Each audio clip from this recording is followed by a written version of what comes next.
what we've really done here is double down on what has made Snapchat great to date, but simplified it. And I think, you look at it now, there are 3 screens. As Evan said, you open at the camera. We think that really aids self-expression and, is the kind of blinking cursor of the new mobile age.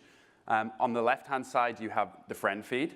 And I think what's key here is that the conversation with your best friends was happening on the left-hand side anyway. It's where you were chatting with your friends, but it was slightly awkward because the stories from your friends were appearing on the other side of the camera. And therefore, you were occasionally missing some of those stories from your best friends. So by creating one page where all of that lives together, simplifies it, and we think is going to really aid that conversation and the relationship with your friends. Then on the right-hand side, we now have a much more prominent, much more real estate for our premium content from our publishers and media partners, which I think is going to be really exciting and is going to aid the discovery of new content for people. The other thing that it's done is allowed us to, as Evan said, separate the social from the media.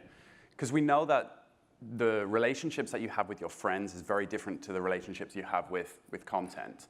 And I think what's happened traditionally with news feeds is those two have been blurred together.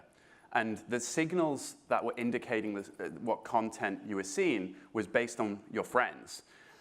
But what's actually kind of interesting is that although I've got a great relationship with my friends, my interests are personal to me and not personal to my friend. So just because my friends like skateboarding doesn't necessarily mean I like skateboarding.